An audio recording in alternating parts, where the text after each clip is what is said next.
Y así iniciamos un programa más de We the People. Idea y conducción, Héctor Roca por esta su radio por internet, magiclatinosvegas.org, la otra cara de Sin City, desde Las Vegas, Nevada, para el mundo. Y hoy, antes de iniciar este programa, nuestros auspiciantes: Peralta Law Group, abogado y consultor en leyes, un amigo leal para los latinos.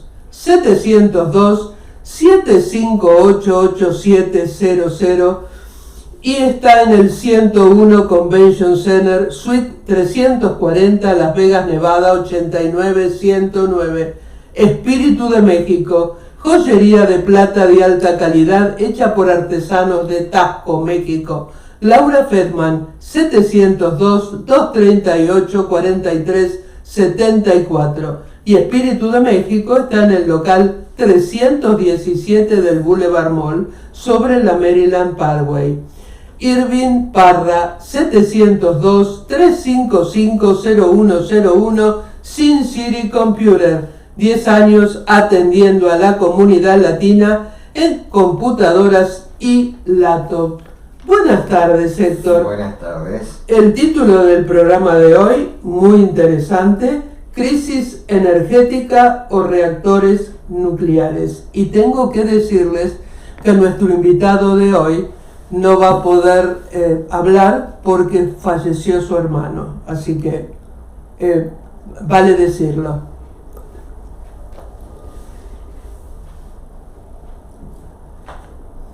Lamentando el hecho que nos ha privado del concurso de nuestro querido amigo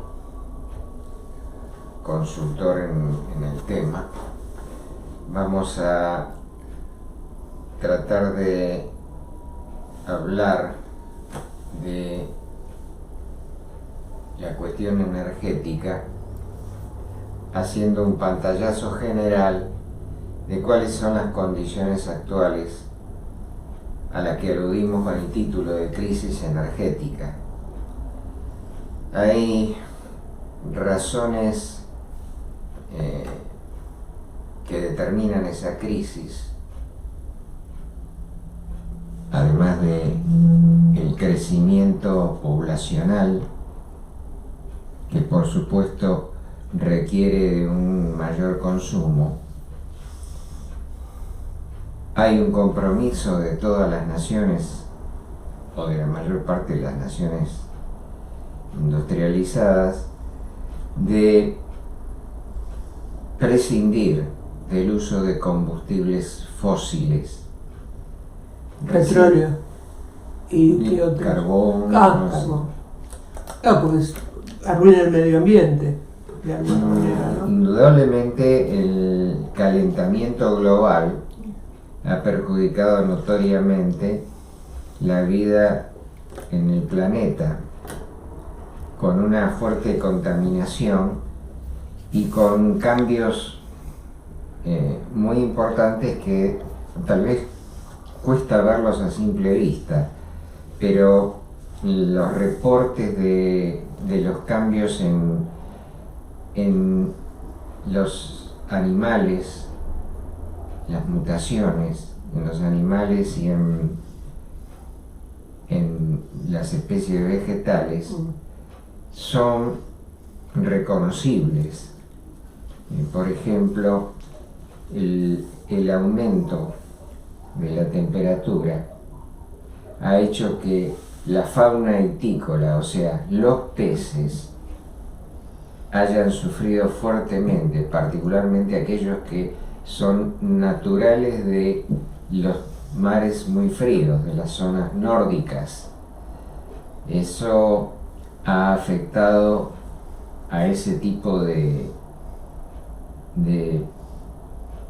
especies itícolas, e indudablemente también va a afectar en definitiva a la actividad pesquera. Pero más allá de esa condición, era evidente la necesidad de llegar a un acuerdo internacional que fue demorado por la falta de interés de las superpotencias de entrar en un programa de reducción del uso de los combustibles contaminantes. Particularmente el desinterés, más que desinterés, sabotaje que hizo a estos proyectos el expresidente Donald Trump. Cuando los intereses de tipo económico prevalecen sobre la lógica de la preservación, está en riesgo toda la clase, toda la raza humana, pero además toda la vida sobre el planeta. La necesidad de modificar eso ha hecho que se establecieran en el Congreso de París recientemente este año, que se establecieran pautas de eliminación del uso de los combustibles fósiles, teniendo como meta que para el año 2050 hayan desaparecido totalmente. Pero, si bien esto es muy loable, en el transcurso de ese periodo van a haber dificultades, porque los intereses de las superpotencias siguen chocando y obstaculizando un desarrollo sostenible del proyecto de la eliminación del uso de estos combustibles fósiles. Por ejemplo, podemos citar lo que hoy parece una continuidad de la Guerra Fría, como es la pulseada a nivel internacional que se ha desatado en torno a la construcción de un gasoducto que va desde Rusia hasta Alemania. Un proyecto en el cual están interesados no solo Alemania sino Francia, pero que amenaza con dividir no solo las opiniones sino las posiciones de los demás países integrantes del mercado común europeo, porque presionados desde Estados Unidos con un régimen de bloqueos y sanciones económicas que han sustituido a las antiguas formas belicosas de la guerra mediante armas.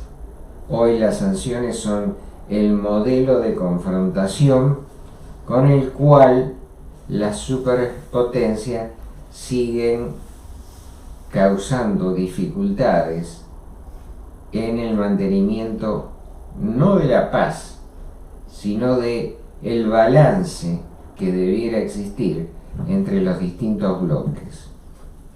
Es así que el hecho de que prevalezcan negocios de esta naturaleza, que en realidad no es una cosa nueva, es ese gasoducto, es un segundo ramal de uno ya existente y que correría casi paralelamente al que está y que ya está abasteciendo de gas. No hay que olvidar que la gran capacidad gasífera que tiene la Unión Soviética le ha permitido extender como tentáculos una gran red de gasoductos que abarcan lugares muy distantes en Europa, como por ejemplo el que llega a Turquía.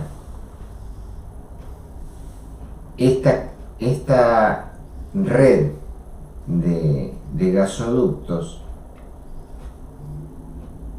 pone, según algunos de los países integrantes de la Unión Europea, particularmente aquellos que pertenecían originalmente a la Unión de Repúblicas Socialistas Soviéticas, que temen que el trazado de estos gasoductos, que pasan en gran parte por sus territorios, pueda resultar de alguna manera un peligro subyacente del apetito imperialista que pudiera exhibir Rusia en el futuro, mediante distintas formas de coerción, ya que pueden controlar el suministro de gas y realizar con esto, para dar un ejemplo, el caso de Ucrania, uno de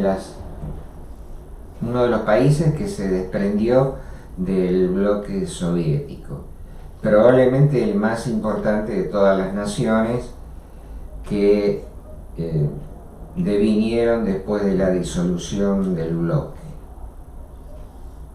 Ucrania está atravesada por un gasoducto, pero no consume el gas de ese gasoducto, sino que lo regresa desde su punto de destino, porque le sale más barato que comprarlo directamente a Rusia. Entonces hay un flujo en reversa desde el lugar de llegada a pesar de que pasa por el territorio de Ucrania. Desde el lugar de destino hay un flujo de reversa para el suministro del territorio ucraniano. Pero todas estas particularidades se ven magnificadas por la presión constante de Estados Unidos en poner trabas a toda expansión económica que pueda existir desde Rusia o desde China hacia el resto de Asia o hacia Europa total. Uno puede preguntarse por qué. Si los líderes ideológicos del libre mercado, ¿por qué van a poner sanciones a los convenios comerciales que realicen libremente países de Europa con otros países como Rusia o China? La razón siempre tiene una base económica. Rusia provee el gas, pero provee el gas a través de gasoductos, que por supuesto son muy costosos de crear por la enorme extensión, los miles de kilómetros que deben recorrer esas tuberías y las distintas regiones que deben atravesar. Pero esa enorme inversión después se ve justificada cuando el flujo del gas permite sostener el consumo necesario para los países a los cuales son destinados. Pero aquí... ¿Por qué le molesta eso a Estados Unidos? Porque está interesado en vender gas licuado. Ahora. Que se puede transportar. Ahora. Que se puede transportar a través de grandes buques cisterna sin la necesidad de esos conductos, esas enormes tuberías que además son factibles en tierra, pero cruzar un océano con uno de ellos un poquito determina la necesidad de recurrir al modelo de la forma de gas licuado, que de todas maneras es otra posibilidad de suministro, pero que indudablemente el gas suministrado a través de esos gasoductos va a ser siempre más barato que el gas licuado transportado por vía marítima. Siempre es esa persistencia de la necesidad de controlar los mercados que en el siglo pasado llevaron a guerras, no solo a las dos guerras mundiales, sino a otras guerras localizadas. Es esa confrontación que parece ahora haber alejado el peligro de una confrontación globalizada o el peligro de una guerra nuclear. Eso parece estar lejos de producirse, aunque siguen habiendo choques. No nos olvidemos que recientemente hubo enfrentamientos aéreos entre Israel y Rusia, derivados de las tensiones existentes en Medio Oriente. Volviendo al tema energético, esta cuestión que parece estar poniendo en riesgo la asociación de la Unión Europea, por lo menos en lo que hace al marco de la posición que debieran tener en su conjunto contra el tema de las sanciones, tiene otros perfiles. Es la aparición de China en la nueva distribución del poder mundial. El creciente poder económico de China, que amenaza con superar en breve, porque un par de décadas es solo una gota en el tiempo. Como decíamos, China amenaza con superar en las 2 décadas próximas la capacidad económica de Estados Unidos, con lo cual el balance del poder mundial va a cambiar de manera radical, y esos cambios no podemos avisorarlos hoy. No sabemos qué es lo que va a pasar cuando semejante modificación en el modelo de convivencia mundial se produzca en la fase económica. El tema energético es una de las caras de ese enfrentamiento. Otro es, por ejemplo, las nuevas tecnologías que ya están apareciendo con tremenda capacidad competitiva, los productos de China, y que el requerimiento de esas novedades tecnológicas es de ciertos minerales que se van a convertir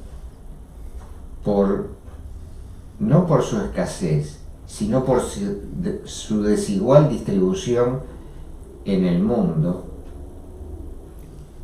se van a convertir en minerales preciosos. metales preciosos. ¿Como cuáles, por ejemplo? Manganeso, litio, cobalto. ¿El uranio también? El uranio es algo Aparte. aparte. Es otra versión de la cuestión energética, que es a donde vamos a llegar posteriormente.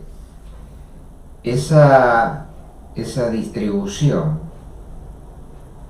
desigual en el mundo de esos materiales que van a ser necesarios para la creación de los teléfonos celulares, de las laptops, de, por ejemplo, los microondas,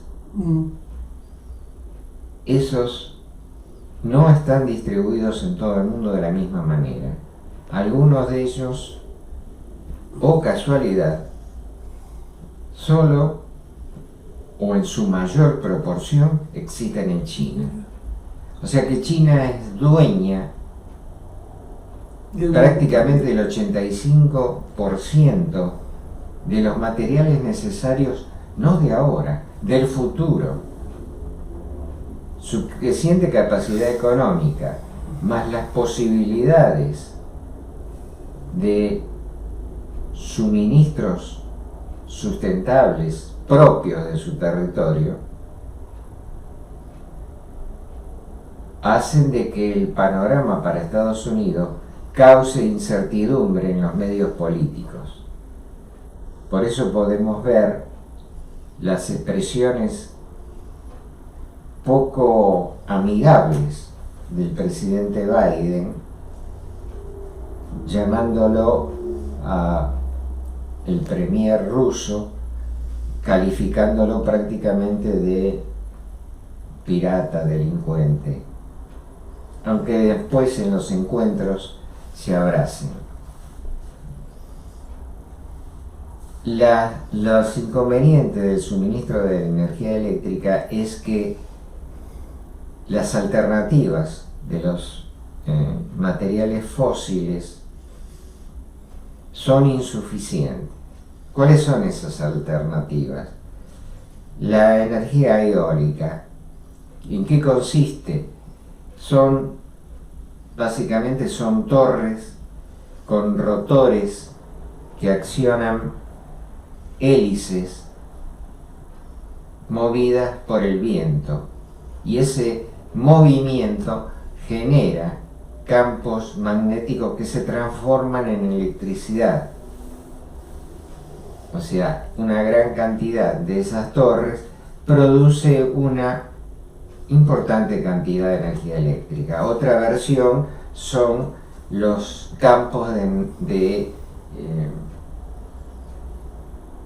donde se acopian paneles solares, o sea, grandes extensiones territoriales donde una importante cantidad de paneles solares producen un suministro importante de energía. Pregunta. Lo que hablabas de la energía eólica, esas torres, esas grandes hélices, ¿exclusivamente tienen que estar puestas en lugares donde sopla mucho el viento? ¿Necesariamente? Es aconsejable, porque el rendimiento va a depender indudablemente y proporcionalmente de la existencia de vientos. O sea que cierto tipo de planicies, algunas de características desérticas, son las... Porque acá el viento, hay días de mucho viento y temporada que no se mueve ni una hoja. Por eso de alguna manera te preguntaba esto. Es importante, pero es una de las restricciones con las que tropieza ese proyecto, así como tiene también sus inconvenientes por la dificultad de establecer esas grandes plantaciones de paneles solares. Pero además hay otras formas, algunas tradicionales, como la energía hidroeléctrica, o sea, las turbinas accionadas por el flujo, el decurso de una vía de agua importante. Como tenemos acá. Exactamente. Todo eso requiere de una construcción costosa y de una participación de las características de la naturaleza para que sean realmente fructíferas. Pero que la realidad, para terminar, es que todos